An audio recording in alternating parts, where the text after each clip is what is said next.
Throughout the 4 seasons of The Boys, Homelander uses his superpowers to dominate and terrorize the citizens of America. Some of his killings were intentional, others accidental, but in total, he took the lives of 177 people. In this video, we're going to cover every single person Homelander killed. The first time we encounter Homelander's ruthless nature is when we see him save 2 young boys from runaway robbers. After a high-stakes theft, the robbers tried to escape, desperate as they weaved through the narrow streets. Tensions rose as the sound of police sirens echoed in the distance.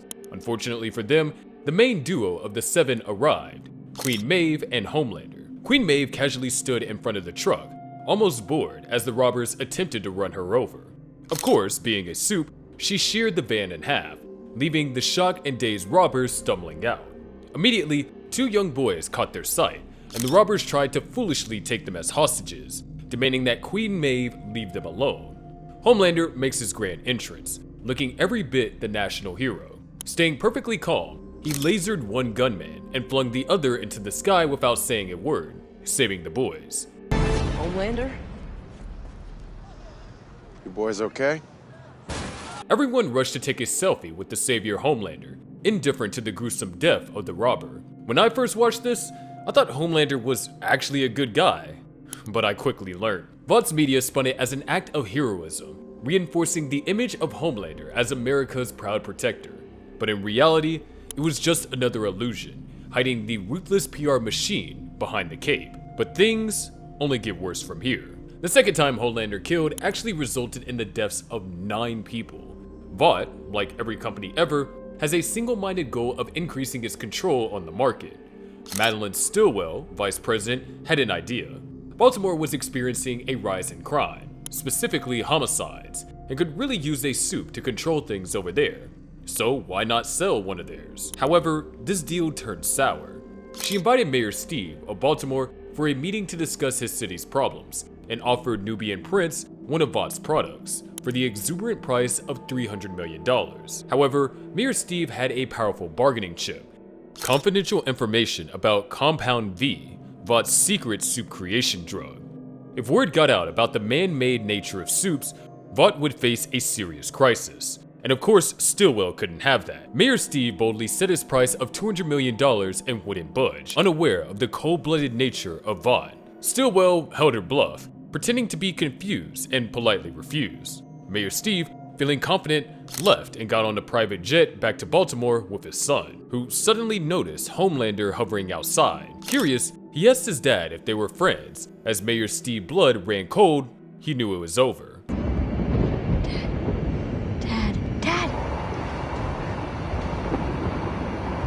What's he doing out here? With a detached yet menacing calm, Homelander sliced the jet in half, sending everyone on board plummeting to their deaths. In an instant, he wiped out 9 people, including the one who held Vought's secret. No survivors, no witnesses, just a brutal reminder that no one was safe from Homelander.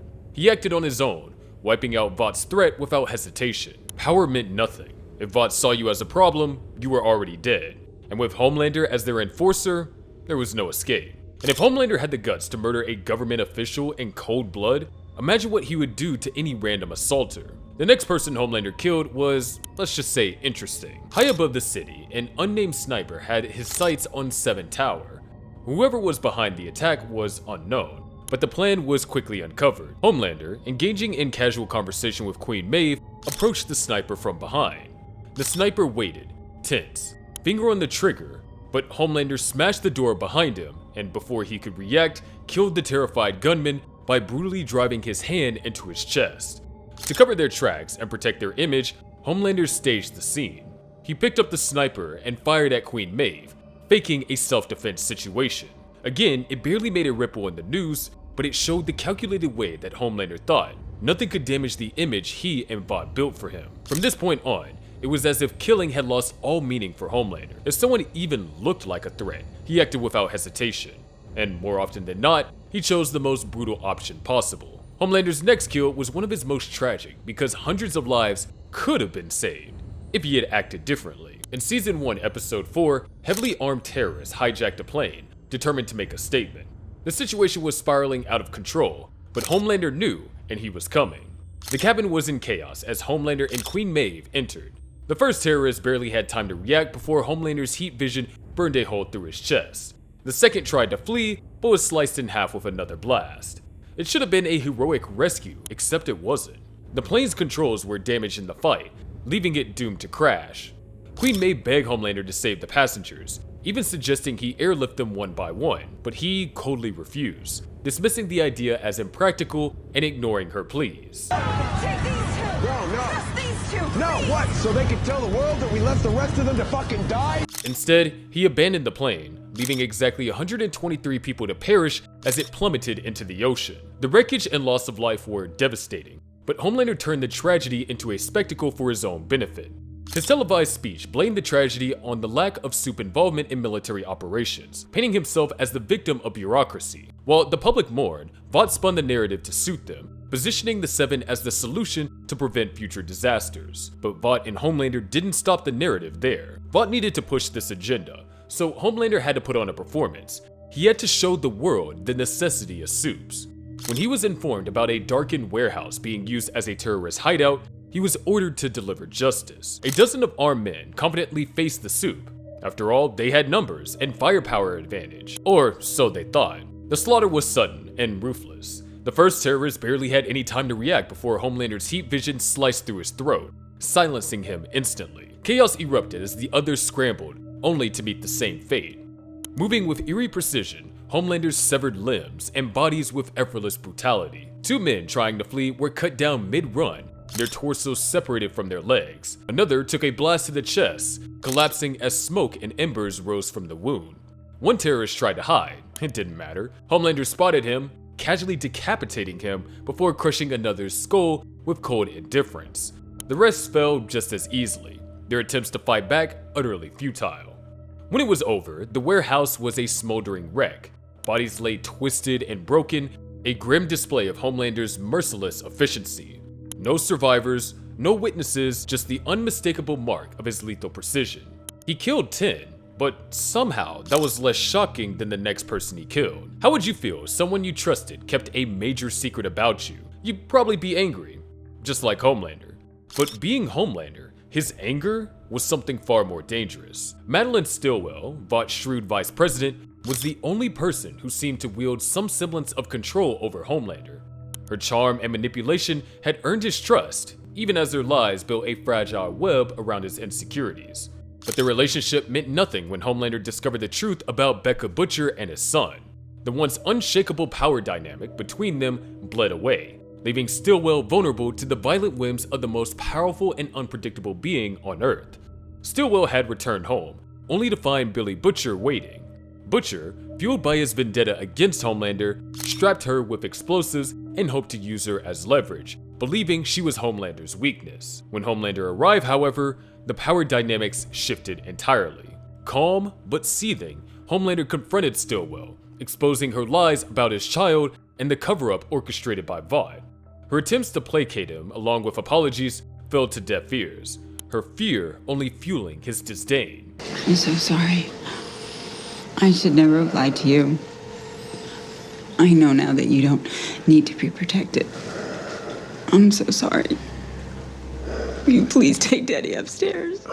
In a moment that showcased cold-blooded ruthlessness, Homelander leaned in close and unleashed his heat vision directly through her eyes. The laser beams burned through her skull, leaving a charred and lifeless form. Butcher, shocked by the brutal display, detonated the explosives, intending to put an end to it all, only for Homelander to save himself, Stillwell's son, and surprisingly, Butcher. The death of Stillwell sent shockwaves through Vought. The person who knew him the best couldn't control him in her final moments. Homelander was truly out of control. I was personally so surprised when Homelander did this. Were you? Comment down below. This complete betrayal of trust left Homelander forever changed, and not for the better as his violent actions continue to escalate as we see in the next kill. Madeline was the only one that Homelander listened to, and when she was gone, he was done with the corporate world. In his mind, he was in charge now, but apparently not everyone knew that. With the Deep now out of the picture, Vought needed a new superhero. Ashley Barrett, Vaught's former publicist and newly promoted vice president, brought in Blind Spot, a blind superhero with enhanced senses. With his unique abilities and inspirational backstory, Blind Spot fit perfectly into Vought's vision of inclusivity and brand enhancement. However, Homelander, already irritated by the corporate meddling in his team, saw the addition of Blind Spot as an insult to what people thought a Supes should be, and therefore an insult to himself. The meeting took place in a brightly lit training arena, where Blind Spot confidently showcased his echolocation, impressing Ashley. Homelander, all smiles, praised his bravery and called him a hero, but beneath, his contempt for weakness was bubbling over. As he strode towards Blind Spot, the tension in the room was undeniable, yet Blind Spot remained oblivious to what was coming. Without warning, Homelander struck. With a single devastating clap to Blind Spot's ears, he rendered the aspiring hero helpless, blood pouring from his ruptured eardrums as he collapsed in agony. And now you're just another useless fucking blind guy. This must be some kind of a joke. Homelander turned to Ashley, his cold, menacing tone cutting through the room as he berated her for suggesting a cripple and one with such an obvious weakness could join the Seven. He asserted his dominance over her, reminding her who was in charge of not just over the Seven, but over every decision Vought dared to make. Ashley, visibly shaken, struggled to compose herself, finally realizing the real danger of her position under Homelander's unchecked power. Blind Spot's injuries ensured that he would never recover enough, and rendered him essentially useless in Vought's eyes, and his name was quickly erased. This marked the first suit to meet a painful end due to Homelander's unhinged behavior, and it definitely wasn't the last. As you could probably tell, Homelander had a very impressive ego. Any slight damage to his self-perception would result in extreme retaliation, and this is what happened to Doppelganger, the shape-shifting suit. Homelander apparently regretted his decisions to murder Stillwell, not because he missed the person, but because he missed the comfort she offered. So Doppelganger was brought in to comfort Homelander and assume Stillwell's form. At first, Doppelganger served his role well, using his powers to become whoever Homelander needed to see, whether as a reassuring figure or a reflection of his own ego. Doppelganger's purpose was to keep Homelander satisfied, and he did well. However, when Homelander comments that everyone believes that he only loves himself, Doppelganger tries to seduce him by transforming into Homelander. This was the breaking point. Disgusted by the sight of his own reflection begging for approval, Homelander's anger exploded. He coldly declared he didn't need to be loved, and snapped Doppelganger's neck without a second thought. The act happened in a spur of the moment and showed just how little patience Homelander had left for anyone, even someone who only wanted to serve him. Homelander discarded Doppelganger's lifeless body as though it meant nothing, his calmness making the act even more unsettling. The incident sent a clear message. Even complete obedience wasn't enough to guarantee safety around Homelander. It reinforced the fear that surrounded him and showed just how unpredictable he had become. In the long run, Doppelganger's death was a reminder of Homelander's growing instability, being the 148th person we see him kill. The next two people Homelander killed were both guilty and innocent, deliberate and accidents. Homelander, tasked with reinforcing his image as a global savior, approached the mission with his usual confidence. In his mind, he didn't make mistakes, and even if he did, there'd be no one left to talk about them, or so he thought. His target, a Supe terrorist hiding in a remote village, was no match for him. This wasn't just an execution, it was a performance, a reminder of his power. Homelander arrived like a storm, fully in control, while the terrorist, sensing his fate, made a last desperate attempt to fight back. It didn't matter. Homelander's heat vision cut through his torso with ease, leaving a smoldering hole as his body crumpled to the ground. Show's over, right? Another display of dominance, another moment for the world to see him as a protector. But then a miscalculation. A teenage boy, an innocent bystander, was caught in the blast. The beam tore through his stomach and he collapsed, bleeding out as horrified villagers looked on. Some froze in shock, others ran, but Homelander didn't care. He surveyed the scene with satisfaction, then took off into the sky, completely indifferent. Unfortunately for him, a hidden camera had captured everything. The footage went viral, sparking massive public backlash. Homelander, however, showed no remorse. Instead, at a rally led by Victoria Newman, he dismissed the outrage with chilling indifference, shrugging it off as collateral damage, just another casualty of war. It really showed just how cold and remorseless Homelander really was, and the next kill is the absolute epitome of it. The next person Homelander killed was an unnamed thief, who crossed paths with Homelander during a routine robbery. The confrontation took place in a dimly lit alley, where the thief, clutching a stolen bag, tried to flee from his pursuers. Homelander, accompanied by Stormfront, intercepted him, blocking his escape. The scene was tense. with the thief pleading for mercy while the two Supes exchanged flirtatious banter, their focus more on each other than the man's fate. Everyone always recording on their phone all the time. It's like you can't even do your job anymore. For a moment, it seemed as though the thief's life might be spared, until Homelander decided to make an example of him. With a horrifying display of strength, Homelander pressed the thief against the brick wall, his hand crushing the man's skull with sickening force. The sound of bone and flesh giving way echoed in the narrow alley, accompanied by the thief's final guttural cry. Homelander and Stormfront, now covered in the thief's blood, laughed and embraced, their lack of emotion to the brutal killing showing their disregard for human life. At this point, it was clear. Homelander had completely lost touch with humanity, seeing himself as a god above all. This became undeniable with the next 6 people who lost their lives to him. When Vought finally took direct action against their prized prodigy, they quickly learned it was a fatal mistake, one that would cost 6 of their employees their lives. The 6 unnamed Vought agents, dispatched by Vought CEO Edgar to pick up Ryan from Butcher, found themselves in the path of Homelander's wrath as he realized that he had been tricked and betrayed by his own company.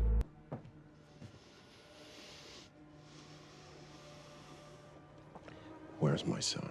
His anger quickly spiraled into uncontrollable, murderous rage. One agent met a particularly brutal fate. Homelander's heat vision sliced him clean in half, while the other 5 were killed off-screen, their fates made clear by the blood covering Homelander. This massacre was a message. He had wiped out an entire squad of elite agents from the very company that claimed to own him, proving once and for all that he answered to no one. And if he can murder his own agents in cold blood, imagine someone suicidal. Imagine someone in his twisted worldview he could have fun with. The 158th person that Homelander killed was a vulnerable young woman who had hit rock bottom. Atop a rooftop, the girl, Chelsea, stood, considering ending her life. The scene was set. Homelander arrived, presenting himself as a savior. Vought's media team poised their cameras, eager to show the world what they hoped would be another PR triumph. But when Homelander saw the death of Stormfront, the atmosphere shifted dramatically as he began to spiral, visibly shaken by the news. You know what, Chelsea? I think you should jump. I don't think I want to. You don't want to? Why don't you show a little follow-through, Chelsea? Jump. Please, I just want to get I'm not down. suggesting anymore. Jump. His eyes glowed red, and she jumped to her death out of fear. The cameras captured her fall, the brief silence after her scream a haunting testament to the unflinching brutality of Homelander. The rooftop was left in an eerie quiet. Homelander, seemingly unbothered, stood there, uncaring to the life he had just extinguished. Vought's PR machine scrambled to redirect the narrative, but for those present, the reality was undeniable. This was no act of heroism. Did you think that you already saw the worst that Homelander could do? Well, get ready. When the 7 threw a celebratory dinner for the Deep's return after a long absence, where he claimed to be a changed man, Homelander, of course, took the chance to put him in his place. The centerpiece of the meal was revealed to be an extravagant seafood feast, and obviously, the Deep grew extremely uneasy. Homelander, reveling in the discomfort, had a sadistic surprise for him. He presented a live octopus, but not just any octopus. It was the Deep's close friend, Timothy. Homelander ordered him to eat it. The Deep pleaded, insisting Timothy was intelligent and sentient, but Homelander didn't care. To him, this was a test of loyalty, and failure wasn't an option. Holy shit, it's Timothy. Oh my god. It's Timothy. He's my friend. I can't eat him. I'm not gonna eat him. Oh, yes, you can, Deep. Timothy is fucking delicious. Under Homelander's glare, the Deep had no choice. Fighting back tears, he ate his friend Timothy as the room fell silent. The sound of squelching flesh made it even worse, but Homelander just watched, unsatisfied. When it was over, the Deep sat motionless, shaken and broken. The message was clear. No one could defy Homelander and get away with it. While this kill wasn't as significant since it wasn't human, the next one in this video is truly horrific. Supersonic, the newbie to the team, didn't fully understand the inhumanity of Homelander until it was too late. By season 3, Homelander's campaign of intimidation and control showed no signs of slowing. Exploiting cracks within the team, he manipulated them against each other, rooting out any whispers of resistance. Ultimately, his next victim would be Alex, better known as Supersonic, the team's newest recruit. Tension had been brewing for weeks. Supersonic, aligning himself with Starlight, had quietly tried to rally the others against Homelander's growing tyranny. In secret, they shared hopes of standing up to him, forming a fragile plan for rebellion. But Homelander found out. A-Train, desperate to gain favor, exposed the plan, sealing Alex's fate. One night, Starlight, unaware of what had happened, was led by Homelander to a secluded rooftop. There, she was forced to face the brutal consequences of her defiance. Now that is the view of a lifetime. There, she saw Alex's body, unrecognizable from the brutal violence inflicted upon him. Blood pooled beneath him, a stark contrast to the eerie silence of the rooftop. He had dared to hope, and now he was nothing more than a warning. Homelander, disturbingly calm, made his message clear. No more plotting, no more alliances, no more resistance. The price of defiance had been set. Starlight was crushed by grief and helplessness. Forced to play the role of Homelander's partner under threat, she had no choice but to swallow her rage and pain. Alex's death was a chilling reminder. Defying Homelander, even in whispers, meant certain doom, and his reign of terror was far from over. Another Supe would soon meet the same fate. Time and time again, Homelander proved that simply being near him meant that your life was in serious danger, and the next victim of his murderous rampage was no exception. At the Supes sex event, Soldier Boy unleashed a devastating energy blast, killing the TNT twins and injuring dozens, throwing the party into complete chaos. Amid the destruction, Termite, who had been enjoying himself moments earlier, shrank in a desperate attempt to escape the rubble, but his fleeting hopes were crushed. Literally. Help me. Someone please help. It was swift and brutal. Homelander, surveying the destruction with his usual detached superiority, stepped forward and crushed Termite under his boot as if he were nothing more than an insect. It was a chilling display of Homelander's complete disregard for life, even for fellow Supes, whom he considered only slightly above ordinary mortals. Termite's flattened corpse was left behind as a grotesque reminder of his raw, indifferent violence. Unfazed, Homelander carried on as if nothing had happened, his focus locked on his confrontation with Soldier Boy and Butcher. For the survivors, Termite's death was just another casualty in the escalating chaos, quickly forgotten in the shadow of a larger battle unfolding around them. By this point, Homelander was becoming increasingly unstable, and nothing proved how out of control he was more than when he murdered his own best friend, the one person he had claimed to trust. The 162nd person Homelander killed was Black Noir, his closest ally. Even those Homelander considered his closest allies, he didn't hesitate to murder them if he need be. Tensions between Homelander and Noir had been building for some time, fueled by the return of Soldier Boy and the truth about Homelander's parentage. As his paranoia grew, he began questioning even his closest allies. Noir, who had silently carried the secret of Homelander's origins, unknowingly became a target of his leader's unraveling mind. When Homelander finally confronted him, his demand for honesty clashed with Noir's silence, shattering the trust between them for good. I know when you're happy, sad, telling the truth, lying. With chilling calm, Homelander drove his fist through Noir's abdomen, tearing through muscle and organ. The sickening sound of ripping flesh and Noir's muffled groans filled the room. It was both an execution and a display of dominance. Noir collapsed, silent even in death, as the sterile walls of Vought Tower bore witness to yet another victim of Homelander's unchecked wrath. Without remorse, Homelander justified the killing, making it clear secrets won't be tolerated. The seven stood in stunned silence, their fear deepening. If Noir, one of their own, wasn't safe, no one was.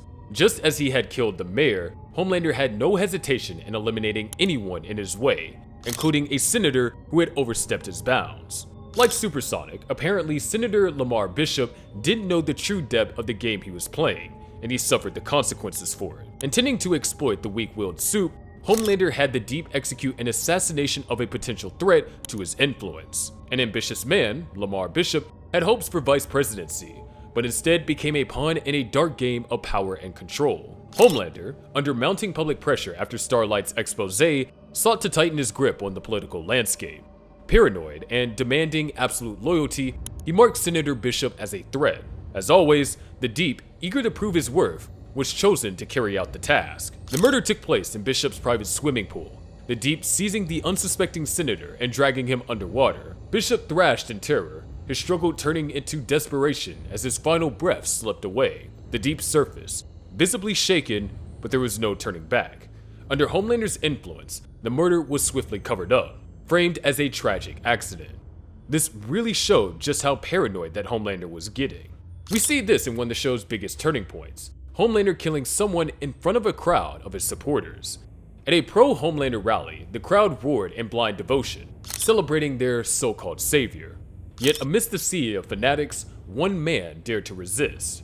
A protester, emboldened by Starlight's message, hurled a grass bottle towards Homelander. It was a reckless act, a desperate show of defiance, but the bottle never hits its intended target.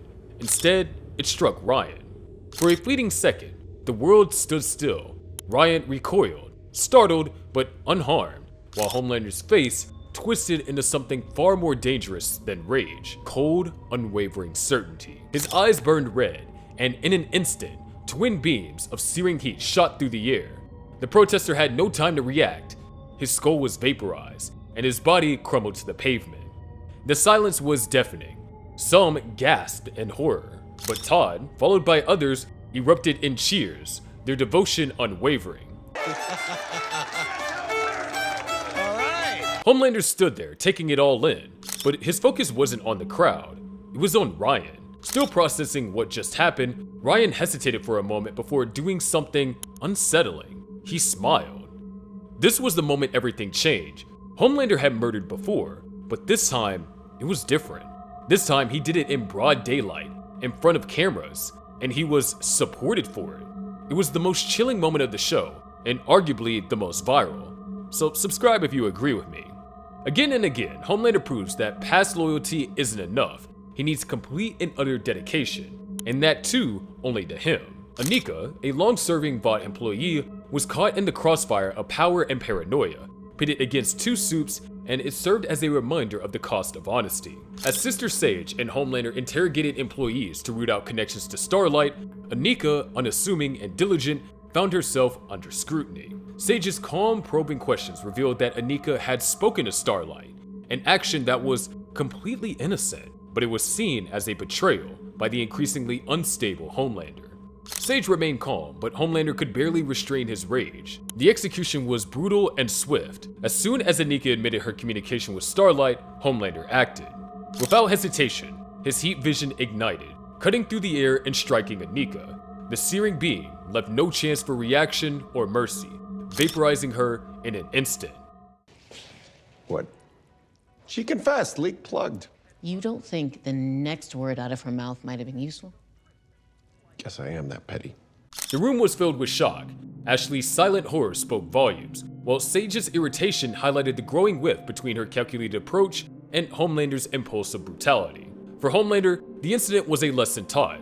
Loyalty was mandatory, and dissent, however minor, was fatal. The next three victims perfectly showcase Homelander's reckless violence. As a result of Homelander's ever more brutal rampage, Vought's public image was tarnished, and so they had the idea of a 7-themed ice skating show for the families of America. An act of rage halted this as Homelander murdered 3 innocents in a rehearsal. During the rehearsal, Huey, on a covert mission with MM to plant surveillance equipment, accidentally drew Homelander's attention.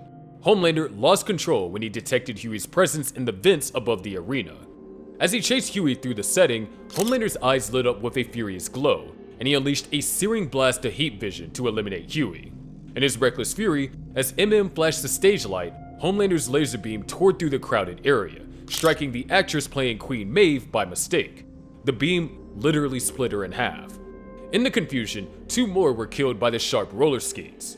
Chaos erupted among the rehearsal team. The remaining skaters fled in terror. Homelander, unfazed, turned his attention to hunting Huey, leaving a trail of destruction in his wake. For those present, the incident was a stark reminder of the danger of even being near Homelander, and with his next victim, it was clear that whether it was in his past or present, he would always get his own sick justice. Perhaps the only understandable murder Homelander ever committed, he goes back to his roots, the people who made him what he is. Homelander was raised in a Vought lab as an experiment where he was tormented, leaving deep scars. Homelander's visit to the lab was initially cloaked in an unsettling calm. Arrival unannounced with a box of ice cream cake, his demeanor oscillated between unnervingly jovial and subtly menacing.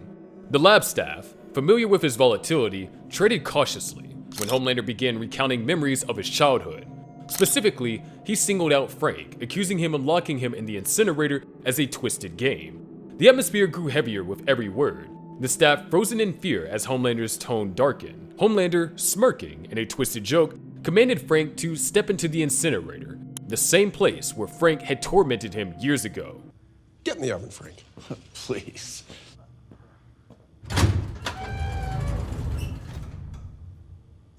Get in the oven or your family goes in with you. Frank hesitated, but the soup left no room for defiance. As Frank entered the chamber, Homelander closed the door, frustration visible on his face, before activating the incinerator.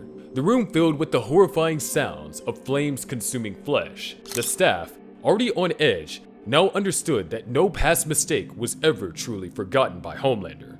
For him, it was a cathartic release, a way to reclaim control over his traumatic past. While Frank suffered one of the worst fates ever, Marty would arguably suffer worse. Marty was another one of Homelander's inhumane parents, who would meet a similarly vicious end, but this one was a little more entertaining.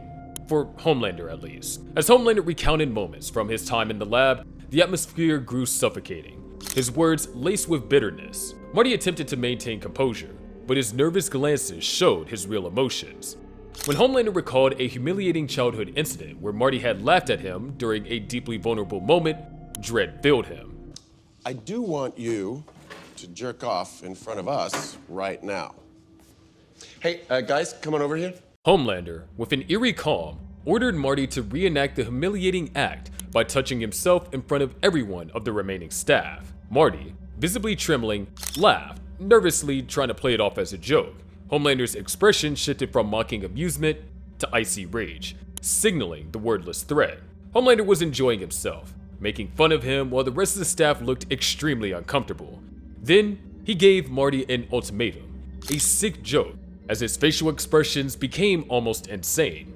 In the end, Marty tried to preserve some dignity and refused to play along when Homelander lasered him in the abdominal region with savage brutality. For Homelander, Marty's death was another cathartic release, a violent rewriting of his past in which he alone held the power. When Homelander left the facility, we see he murdered all the other Vought Lab employees and left Barbara in a room with their remains, bringing the tally to 176. For his final kill so far, he gives this innocent soup a fate so disgusting, I wouldn't wish it on my worst enemy. We were all disgusted by Web Weaver's introduction in the series, but in the end, I think we all grew to feel a little sorry for him. One of the most complex characters in the series, Web Weaver's death at the hands of Homelander was a tragic end for the troubled soup. Once a prominent superhero known for his spider-themed abilities, Web Weaver's personal demons and entanglement with the boys caught him to get caught in the crossfire. Homelander and Firecracker worked to uncover the mole within their ranks. Web Weaver's name surfaced due to his secret dealings with Billy Butcher. Already marked by his addiction, Web Weaver's position was precarious. When Firecracker accused him of leaking critical information to Butcher and lending his suit to Huey for a covert mission, the fragile facade began to crumble. Oh, what the fuck? I'm sorry. Happens when I'm nervous. You gotta be nervous. Just go on, tell him what you told me. Despite his desperate denials and pleas, Homelander's suspicion had already turned to fury, and Web Weaver's fate was sealed. In the stark confines of Vought Tower, Homelander interrogated Web Weaver, radiating imminent danger. Web Weaver, visibly shaken, confessed to some of his dealings with Butcher in a panic attempt to appease Homelander, but vehemently denied being the true leak. His denials fell on deaf ears, as Homelander's rage boiled over. Grabbing Web Weaver by the neck, Homelander ignored his tearful pleas, and in a horrifying display of strength, ripped him apart, leaving his mutilated body for anyone else who might consider betrayal. The room was silent, except for Firecracker's muffled gasp of horror. Homelander's expression betrayed no remorse, only satisfaction at having removed another perceived obstacle. For Firecracker, who previously viewed the soup as an inspiration, the moment was a sobering glimpse into the depths of Homelander's wrath, as she saw the last person Homelander killed in Season 4. Make sure to subscribe, and I'll see you in the next video about 10 times Homelander was an evil douche.